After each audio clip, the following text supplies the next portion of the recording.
Yo guys, I just want to explain that you are what your environment is. This is now my third YouTube video. My previous YouTube video is somewhere up here.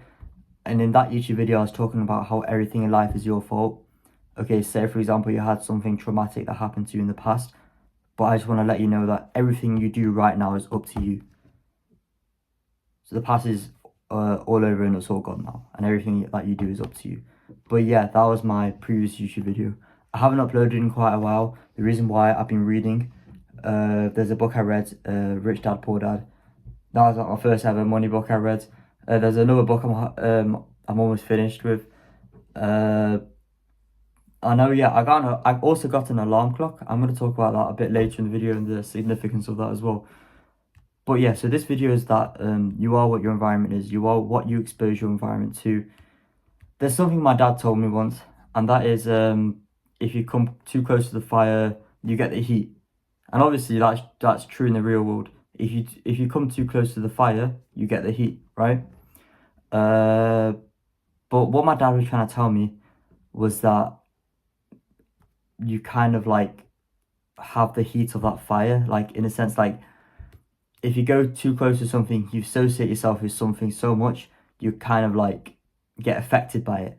That's essentially what my dad was trying to tell me what my dad was trying to tell me. If you want me to be honest, how I see myself, I see someone with a passion, that has like a burning desire to like really want to do something good in my life. But that also could be you. But there's also probably something that's restricting you, and that might be your environment, right?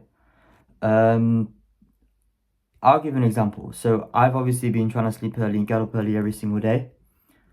And then I had one night where, well, basically, weirdly, I slept for like 12 hours. I wasn't even tired.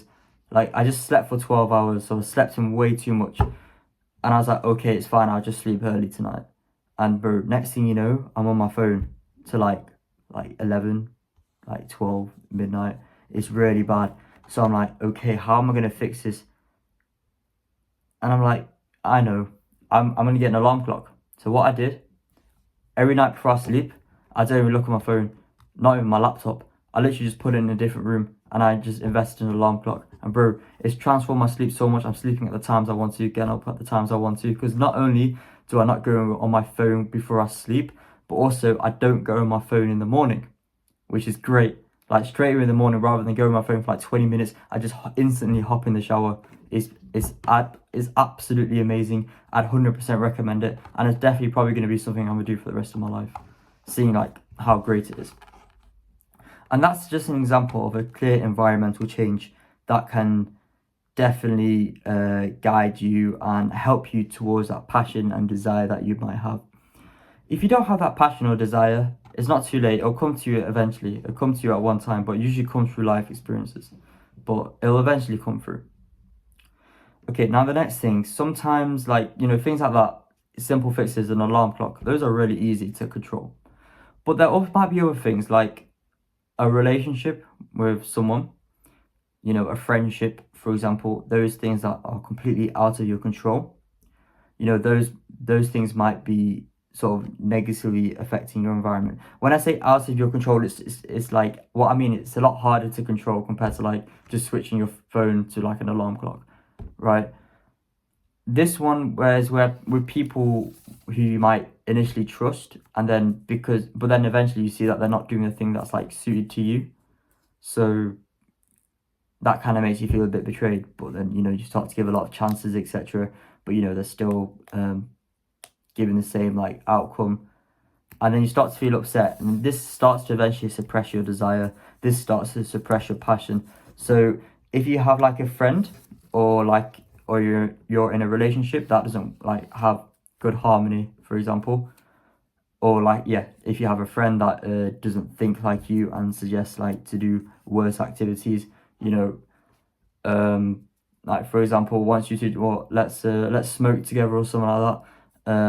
Let's go out late at night, let's do this, let's do that, and that's something that you don't want to do. Yeah, trust me, yeah, just drop that friend.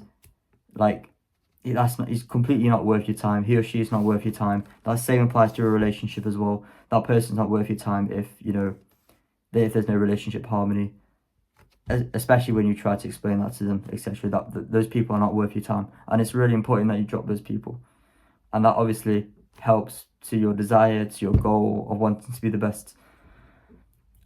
And that's difficult. The point I mentioned there is difficult. Obviously a lot harder compared to the alarm clock thing. But those sacrifices are absolutely necessary. Like 100% necessary. Like, it's a matter of, do you truly love yourself enough that you're willing to make those sacrifices? And the last thing I'm going to talk about, things that you can do. These are really, really easy things that I do, and it helps me a lot. It's basically changed my life. It's changed my perspective on a lot of things, and that's listening to motivational speeches. When I say this video is about, you know, you are what your environment is. Okay, so you obviously absorb your environment, not just the things you see, but also the things you hear. So usually I have my AirPods in like a lot during the day, especially when I'm working, etc. I try to listen to motivational speeches. Motivational speeches on Spotify. There's one called Motiversity. They've got like top motivational speakers, and if you just listen to them all day long, like, just imagine it like this, right? Imagine those are the people that want to help you transform their life, because their life has already been transformed. Like, they have transformed their own life, they want to transform your life. If you just listen to those people all day long, that's all you need in your life to go absolute places. But yeah, my favourite ones is definitely Eric Thompson and Billy Alsbrook. Those are my two favourite motivational speakers. Like, just to give you an idea of these speeches, they're very like intense motivation, trying to, a lot of accountability, etc. That's trying to get to you. Like, it's basically like trying to tell you that, yeah, like basically what I've been talking about in the previous YouTube videos as well, that everything in life is your fault. The actions you do right now is up to you, and there's nothing to stop that. And alright guys, thank you so much for watching this video. This is my third YouTube video, like I said. The next YouTube video is going to be about me doing a review on Rich Dad Poor Dad. It's going to be a very good video. We're going to do it in about 3 minutes. I'm definitely looking forward towards that video, and I plan to review more books like this in the future. But yeah, in terms of the books that I read, yeah, so let me just tell you one thing I've learned from Rich Dad Poor Dad though.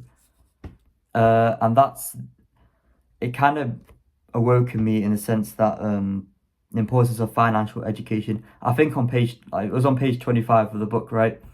It talked about how working hard to like chase a paycheck isn't enough, or something like that. But then it also said you also need financial education, and that kind of opened my eyes. That made me realize, okay, I can not just work hard for a paycheck, but also I can work hard, like, to become more financially educated. And, you know, that's where the business minds come from. But that was a very big awakening to me, that, you know, hard work towards a paycheck isn't enough, that I need to do more. Like, I need to, and that's also where I realized that knowledge is super important. But yeah, I'm going to do a 3-minute review on that book, so, you know, stay tuned. And once again, thank you so much for watching.